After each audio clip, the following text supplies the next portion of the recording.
1460 WVOX. Stay tuned now for the Racing for Heroes radio show with host Brett Morash on 1460 WVOX. All right, Racing for Heroes fans, it is July 16th, 2021. We're here at WVOX, 1460 AM dial, worldwide on WVOX.com. Today we have two amazing guests for our show. Second up will be Jimmy Sprecher, our drag racer, Racing for Heroes, just amazing human. But first up is Ian Ogden, U.S. Air Force veteran, and drives the 773 Camaro at Virginia Motor Speedway. So without further ado, Ian, are you on the line? Yes, sir. Hey, that's amazing. So you had an amazing race not too long ago with your Camaro. Tell us about it. Yeah, so it was my first race out in about 2 years. My first time back at the track in 6. So we took the car out, do a little shakedown run, see what we had, and we finished 9th out of 25. So it was a good deal. No, for that's us. pretty good. That's pretty good. If you've been on the sidelines for 6 years, that is really good. Yeah, it was great. I mean, the car was there, and we were able to do an interview with the track as soon as we got there, so that we could spread our message a little bit and have some fun. That's amazing. That's amazing. And I also heard that our second guest, as you know, Jimmy Sprecher, was the guy that helped tow you to the track. Yeah, he did. Jimmy's a great friend of mine. We've developed a really good friendship over the last, I'd say, 2 or 3 years. So I go and help him at the drag racing as much as I can, and then he repaid the favor for me. No, he's amazing person, and and obviously the fact that you guys work so well together, says a lot about you too. So Ian, now you started in the U.S. Air Force, and in the Navy we would call you a grape. Can you just tell everyone what you did and why they're called grapes? Well, the Navy guys wear the purple shirts, and my dad was actually a grape as well. Oh wow. Or ABF, I guess, is the rate code. Yeah. But I was a fuels guy in the Air Force, so I was on the flight line making sure that pilots were not pedestrians and they could fly. Well, the Air Force has an unbroken record of never leaving an airplane up in the air, so they're perfect from that perspective. Sorry, it was an Air Force joke, Ian. So, but fuels is actually a pretty hard job, right? Because, with respect to things like jet engines, the quality of the fuel control is a big deal. You can't have entrained water or anything like that in the fuel systems. Yeah. So JP8 has a couple additives that we have to test for to make sure that the right consistency and make sure they're at the proper levels. Yeah. It's like a corrosion inhibitor, an icing inhibitor. Yeah, because that's actually one of the things I think people don't realize is that what happens is the jets end up in the air, and it's so cold up there that the water actually freezes and then goes into the intake for the fuel intake for the engine, starves it of fuel, and it's a real big problem. Yeah, we don't want that to happen. That's for sure. No, again, like I said, like you said, you don't want the pilots to be pedestrians, so that's always an important job. So Absolutely. Now, so then you went from the Air Force, but you didn't just do that in the Air Force. You were actually force protection for a base at one point, right? Yeah. So when I went to Iraq, I went to Balad Air Base and performed force protection there. Gotcha. And what did that entail? I'm assuming you guys were at risk the whole time you were there. Yes, I was between a guard tower, doing work with local nationals that were doing projects on the base, third country nationals, and then we would do inspections of their living areas that they had to make sure that there wasn't any contraband or any sort of base information that they could pass out that would put us at risk. Oh yeah, for sure. I think that even with what's going on in Afghanistan right now, and maybe you can speak to this or kind of your thoughts. When the U.S. pulled out of Bagram Air Force Base, they didn't let the Afghanis know, the time and place that was going to happen. I'm of the mind that was really kind of a force protection issue. When you have the insider threat as serious as it is in Afghanistan, why would you tip your hat for the last convoy out or the last bird out? Right. Yeah, that's definitely operational security. Making sure that there wasn't at 1400 on Monday, we're all just gonna leave. Right. Right. So I think they did the right thing personally. Yeah. No, it's like someone was talking about the other day, like they left all those Hilux pickup trucks there. And I'm like, first of all, like those diesel pickup trucks are all right-hand drive anyway. So like, it's not like the US, it's not like you can bring it back. And, those things are all beat up by that point. So it's like, just keep them, we're out of here. Yep, absolutely. Yeah, no, I mean, like you said, you show equipment moving and personnel moving, it's kind of an indicator. So why give them the indication that you're gonna get out of there? You bet. So let's shift gears here. So after you left the military, you did not do fuels. So you're not an owner of a gas station. So you did something different. You actually work in the HVAC world, which I think is an amazing job. Yeah. So when I first got out of the Air Force, I was kind of struggling. I won't lie to you. I didn't know what I wanted to do with my life. Yeah. I was working odd jobs. I worked at a race car parts store, and I ended up meeting one of the other great Racing for Heroes guys, Joe Scarborough. Oh, yeah. And he kind of got with me, and he tabbed me to be his crew chief on one of his cars that he owned, which was with a guy named Ryan Hutchins. Okay. And Ryan worked for Johnson Controls, which is a commercial HVAC company, and he was like, "Hey, man, we're hiring." And I said, "Well, I need something," So I did that for 4.5 years. Then I went into critical facilities with CBRE, working in a data center. And then as of today, actually, I just got word that I should be getting an offer here soon to be an associate project manager. Oh, with CBRE or? With CBRE. Oh, that's congratulations. That's great. And thank you. Obviously you'll be my prayers that does come through. And, I listen, Ian, I mean, you're the man in my opinion. So, but now did you work on HVAC systems like actually the hands-on side or more this project management side? No, I was doing HVAC service. So I was going to the buildings and working on chiller plants and package units, stuff like that. Oh yeah. Yeah, for sure. And, obviously at this time of year is really a tough time of year for HVAC systems. So I'm sure you're super busy right now. Oh, absolutely. It's ridiculous right now. Well, all right. So 90 something down here. All right. So as I think we talked about earlier, I have a Mitsubishi Split in my house. But what would you tell anyone who owns a system right now, like the one thing you can do to help, the longevity of your HVAC system? Change your filters when you're supposed to. And that's the one thing. Well, you'll appreciate this. So my house has an old furnace, like it was the original furnace to the house with like this enormous air handling unit that comes with it. And every time that they come there, they try to get me to put in a new furnace, but I'm like, no way, man. Like this sunbeam is going to outlast this house, or at least my ownership of it. They don't make them like they used to. That's for sure. No, in fact, you'll appreciate this. The bearing caps are like the old style ones where every couple of weeks you have to open it up and put some 3-in-1 oil in it as it slowly drips into a bronze bearing. So it's like super old technology, but that stuff works. Yes, it does. Absolutely. And we use that even still in the commercial buildings with reheat pumps and different pumps like that. So it's an old technology, but obviously it works if they're still using it. So. Oh yeah. No, like I said, it's amazing to me like how well put together this stuff is, and I always laugh at them. I'm like, hey man, like the air conditioning unit that's attached to this thing, like this is the second one I've had in this house, and I've only owned the house 15 years.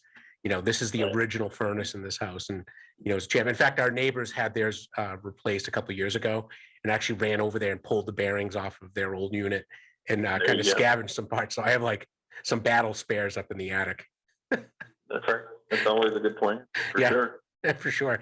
So Ian, now do you have a website or, for your car, or can, people sponsor you? Like, how would that go? So I don't have anything built up for myself. I've just been posting. I posted the race recap on the Racing for Heroes page. And then my personal Facebook page, I kind of post everything on there also. But I try to make sure that I post something on the Racing for Heroes page every time we get raced. Yeah, and we appreciate that because I think that that's really indicative of like what Racing for Heroes is about. What's really about the community of racers and veterans that are out there. We're all racing for the same cause to enable the programs that we have in the background, whether it be the vitamin supplement program or the stem cell therapy and those things that are helping vets out there. Absolutely. Yeah. So, the guys behind the scenes are telling me that Jimmy's on the line already. So, we're going to have Jimmy on here in a sec. Any words of wisdom for Jimmy? I know his car's had some problems recently. Yeah, if he went with the Chevy Nova, he probably wouldn't have all them issues he had with the Mopar. I'll make sure Jimmy's not on when you say that. Although he probably just heard that. I'm sure he did. No, I love Jimmy to death, man. He's one of my best friends.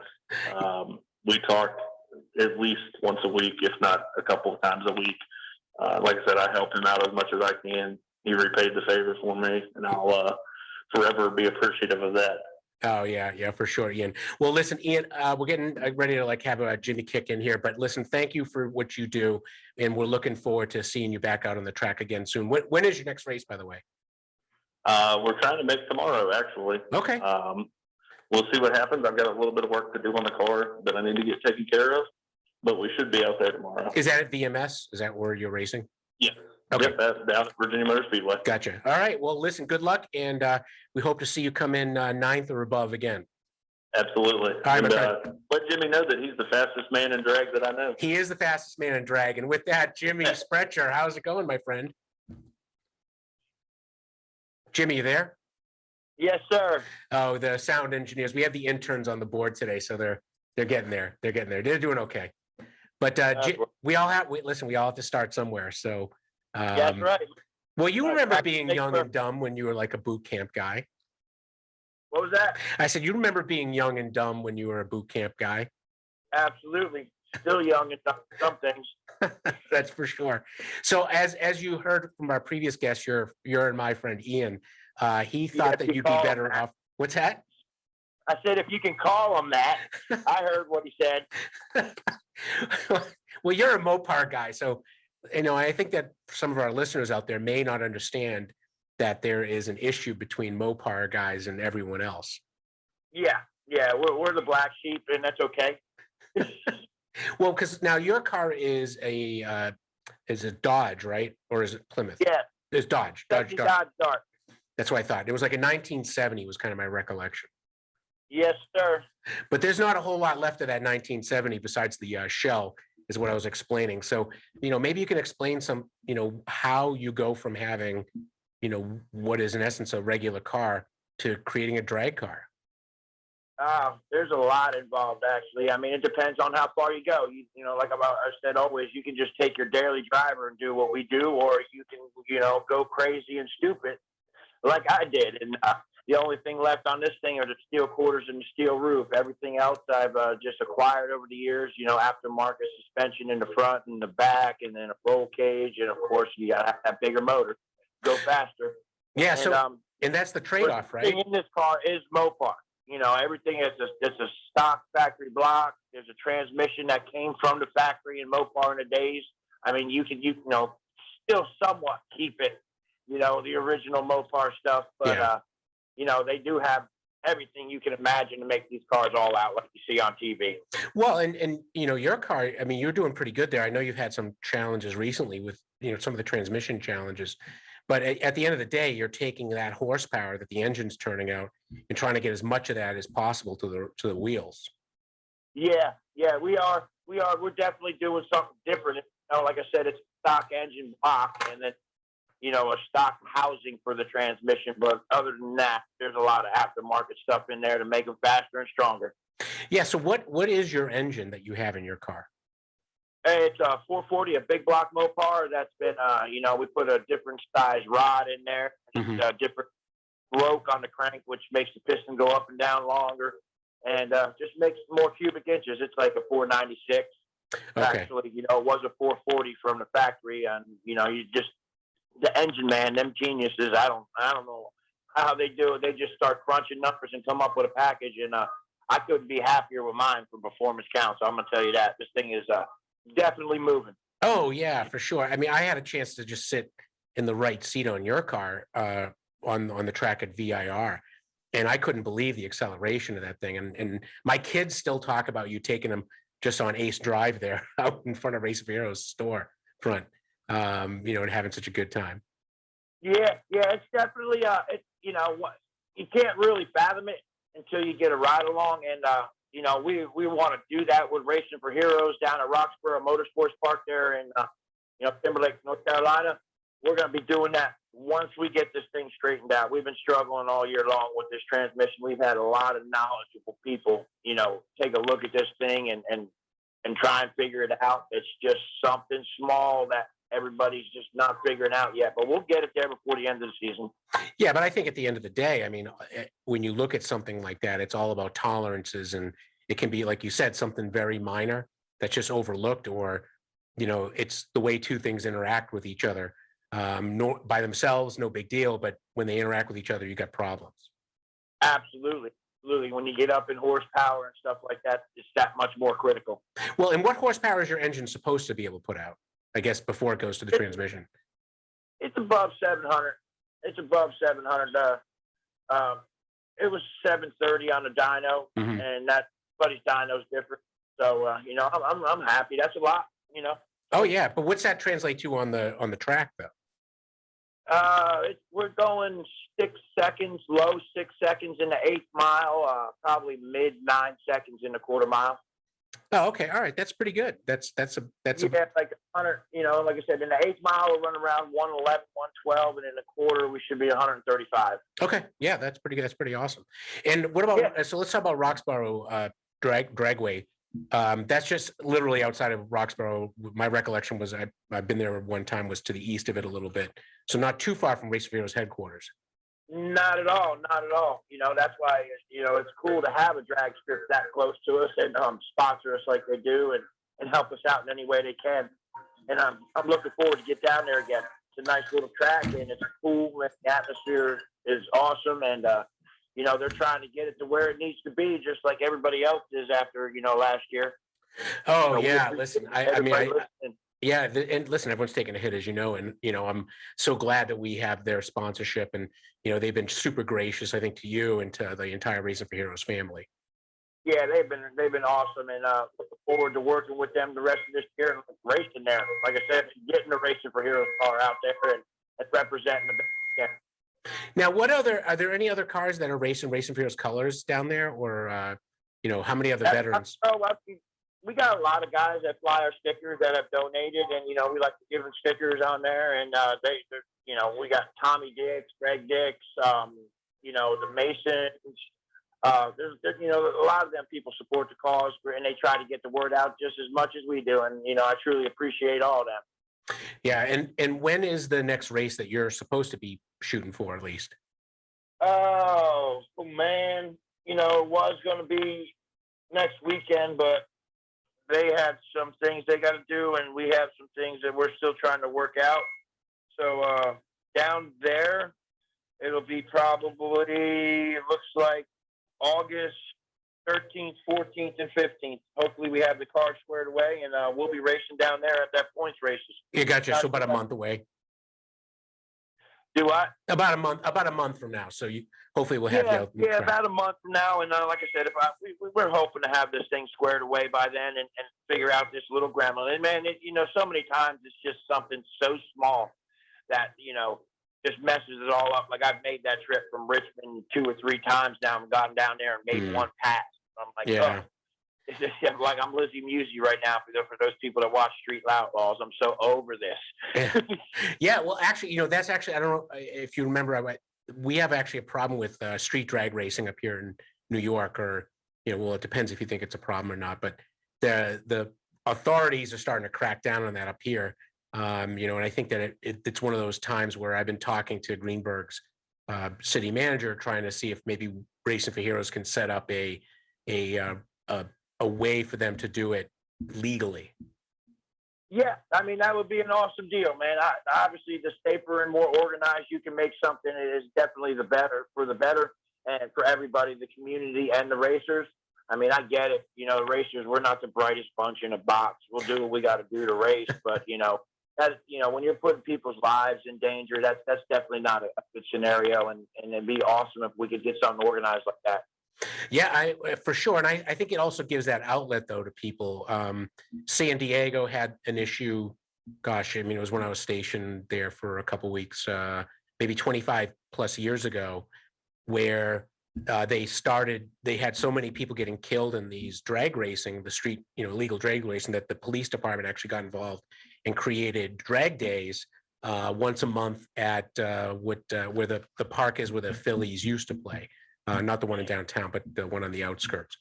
And and that's what it takes sometimes. Yeah. I mean, if you have a problem, hey, let's address the problem and not just, go hardcore and just arrest these people. Let's give them a reason and a way not to do it illegally. And that's a great thing when organizations and, the community and the police department all get involved like that. I believe we owe them so much and they don't get the respect that they deserve for what they do. Well, that's right. And I think that that's also important. I think as citizens is that, people want to have their rights to do whatever they want to do, but at the same time, there's this kind of balance with public safety and things like that. So I think where you can have that intersection where it comes together is really critical. Yeah, it is. It is. They're just doing a job. I was one for 15 years and, the police aren't bad. They're just doing a job trying to make a living like everybody else. But when they do something like that, it's just super awesome. And it just shows the public, hey, we're not all about arresting people and taking people to jail. They care about their communities. And they want, when the community gets together like that and comes up with a plan to rectify the situation, everybody's happy. Yeah. And I think that is exactly the way, when people want to be so fractured today, I think everyone's looking to be kind of offended on things like that. I think you need to take a step back and be like, okay, how can we do this where everyone gets to have a win in this? Yeah, and that's very difficult to do. If anybody's been a leader out there, they know how difficult it is to make everybody happy. Yeah, but it can be done. It can be done. You can do the best you can do, and that's all you can do. Come up with a plan, enact it, and make it happen. Yep, that is for sure, Jimmy. Now, Jimmy, so you're going to be helping Ian out here. Any advice for him besides driving Chevys? That was basically my go-to. Maybe you ought to get a Mopar, and the thing might go a little faster. Well, he's off the air now, so you can talk about it all you like. But yeah. Now, what I forgot to ask him, what class is that? Because that's basically a no kidding Camaro that he's driving on the track. It's like a one step above just bringing your street car there. I mean, I don't know much about that world. I used to go with one of the, our founding fathers, Joe Scarborough, and try to learn as much as I can, but it's been a while. And, Ian was getting me back into it out there. So I don't know much about that dirt world. I know there's, like I said, there's just like drag racing. You can have your basic model, and then you can go to your all out level. Yeah, it's all depends on finances, will, and desire. Yeah, well, it's like our founder, Mike Evok. I mean, his car is a late model dirt series car, and there's nothing preventing him from racing at the same level that Tim McCrady's going, besides time and energy. Yeah, we're trying to get the boss man out there too. He's just super busy all the time, and I drop a dime in his ear every now and then. I'm like, all work and no play make for a grumpy old man. We can't have that. We got to make the boss happy. You got to get in the seat time and go get some. Not that I'm advocating kidnapping, but maybe you and Rabineau and Darren Mix need to go grab him and drag him to the track. Well, maybe we might need it. You know what he did in the past, so we might need a couple more people to kidnap him. Yeah. The three of you is not going to take Mike Evok down. So, nah. And I don't know if I told. I love a good challenge. So yeah, it is a good challenge. Will be something we'll do in the future. No, and I don't know if you know this, but my kids, they've been driving around in the small boats recently. And when they put it all the way full throttle, they refer to it as Mike Evok power. So they'll say I follow y'all on Facebook. That's cool stuff you're doing, man. Some kids keep them motivated, and that's what today's youth need. They need some kind of goal, other than just sitting around playing video games. Yeah, no, listen, I love when the kids are out there sailing. If we had a go-kart track that was close by, I would love them to be go-karting. Because that's obviously the kind of the entry drug, if you will, to the racing world, and at least four wheels. we actually had a pretty bad day sailing on Tuesday, but still, Henry's still trying to get back out there. In fact, today he was trying to get to a race over across the way, but there's no wind, so they canceled the race kind of at the last minute. But Man, people are out there, man. Yeah, it's just like anything in life, man. The Racing for Heroes program is what they instill. Just keep plugging away at it and never give up. And put the work in, the effort in, and you'll get where you want to be in life in general, brother. You know what I'm saying? We all got hard times, and we just got to stick through and realize they're just temporary. Yeah, you know what I'm saying? We made it through all the hard times before. You're That's 100% right. successful. Yeah, and Jimmy, I think that as we kind of end the show here, I think we'll leave everyone on that note, where it's really about dusting yourself off, getting back up, hitting it again. Absolutely, brother. That's all we can do, man. The hard times are going to come. We just got to persevere through them, and like I said, everybody's been 100% successful to this point so far. They're still here. You bet, brother. All right, well, Jimmy, thanks for being on the show, and we look forward to seeing you ripping up the track here again. Hopefully real soon, man. Hopefully real soon. All right, man. Appreciate it. And I'll see you soon. And with that, Race for Heroes fans, we're in the last minute of the show here. So what I ask you to do is please check out our website, www.racingforheroes.org. Send me an email at morashb@racingforheroes.org. And if you do see Mike Evok out there, try to get him back out on that track because we need to see him racing. All right, thanks, everyone. See you next week. Bye now.